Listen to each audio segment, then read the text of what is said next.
बिस्मिल्लाहिर्रहमानिर्रहीम। मैनेजर दो तरह के होते हैं।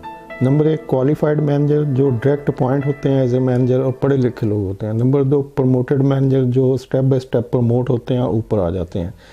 अब कुछ मैनेजर की स्टाफ रिस्पेक्ट करता है और कुछ मैनेजर की रिस्पेक्ट नहीं होती, और हर किस्म के मैनेजर को किया जाता है। जो भी मैनेजर होगा, सुपरवाइज़र होगा, उसके नीचे जो लोग काम कर रहे होते हैं वो अपने बॉस को ओबे करते हैं, लेकिन रिस्पेक्ट करते हैं या नहीं करते ये डिपेंड करता है कि वो मैनेजर किस किस्म का है।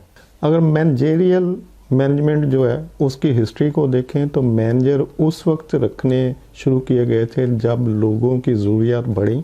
मतलब अगर एक मालिक डायरेक्टली खुद ही लुक आफ्टर कर रहा होता था सारे अपने प्रोसेस को, कि वो प्रोडक्शन भी देख रहा है और कुछ लोग उसने रखे हुए हैं, सेल भी देख रहा है और हेल्प के लिए कुछ लोगों को रखा हो तो उन लोगों को भी देख रहा है और बाकी एक्टिविटीज़ को भी देख रहा है, तो उस वक्त उसको ज़रूर नहीं होती थी कि एक नया बंदा उनके ऊपर रखा जाए। लेकिन जब उसकी प्रोडक्शन बढ़ जाती है, जब उसका काम बढ़ता है, वो कॉटेज इंडस्ट्री से या स्मॉल स्केल से निकल के फैक्ट्री में चला जाता है और ज़्यादा प्रोडक्शन के ज़्यादा लोगों की ज़रूरत होती है, तो अब जब उसको ज़्यादा लोगों की ज़रूरत पड़ी, जो लेबर आ गई, स्टाफ आ गया, तो अब उसने सोचा कि क्यों ना एक मैनेजर रख लिया जाए, एक ऐसा बंदा जो मेरी जगह पे इन लोगों को हैंडल करे। वो जो मैं इन लोगों को हैंडल करता था उसकी जगह पे ये बंदा इन लोगों को हैंडल करे। तो मैनेजर का मकसद है कि वो बंदा जो मालिक की जगह एक्ट करता है, यानी जो काम मालिक कर रहा था अब वो मैनेजर ने करना है। तो वो मैनेजर जो ये समझते हैं, अंडरस्टैंड करते हैं कि हमें मालिक की जगह पे यानी उसकी तरह एक्टिंग करनी है, वो रिस्पॉन्सिबिलिटी शेयर करनी है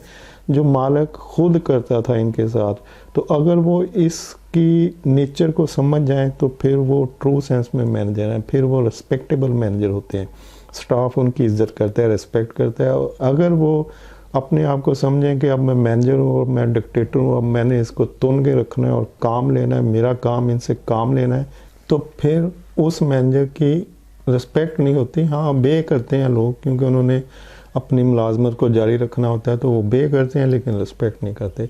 तो वो लोग जिनको ओबे किया जाता है लेकिन रिस्पेक्ट नहीं किया जाती, वो ये अंडरस्टैंड करें कि मैनेजर की रिस्पॉन्सिबिलिटी जो कोर जॉब थी वो ये थी कि मैनेजर एक ब्रिज की तरह काम करता है बिटवीन स्टाफ और मालिक। मालिक जिस तरह से स्टाफ को चलाना चाहता है वो मैनेजर को बताता है कि भाई मेरे पास टाइम नहीं है, तो आप ये मेरी पॉलिसी है, ये मेरी स्ट्रेटजी है, ये मेरा SOP बनाया हुआ है, ये इस तरह से आपने इन लोगों को मैनेज करना है। तो इनसे मैक्सिमम काम लेने की कोशिश करें, इनसे मैक्सिमम आउटपुट लें, और ये आउटपुट आप उसी वक्त ले सकते हैं जब आप उन लोगों को फैसिलिटेट करें, उनको कंफर्ट जोन में रखें, उनकी मुश्किलात का ख्याल करें। उनके लिए अगर मुश्किल आती है तो उसके लिए प्रॉब्लम को सॉल्व करके उसके लिए कुछ हल ढूंढें, उनको कंफर्टेबल जोन में लेके ताकि वो बेस्ट परफॉर्मेंस दे सकें, ताकि वो मैक्सिमम अपनी आउटपुट दे सकें। तो अगर तो मैनेजर फैसिलिटेट करता है अपने स्टाफ को, उनका ख्याल रखता है, उनसे जो कमिटमेंट करता है, जो वादे करता है उसको ड्यू टाइम पे पूरा करता है, उनके सर पर सवार नहीं रहता, उनको बिला वजह की टेंशन नहीं देता, तो फिर वो लोग उसकी इज्जत करते हैं। और अगर ये सारी चीज़ें होती हैं तो फिर सिर्फ ओबे होता है, इज्जत नहीं होती।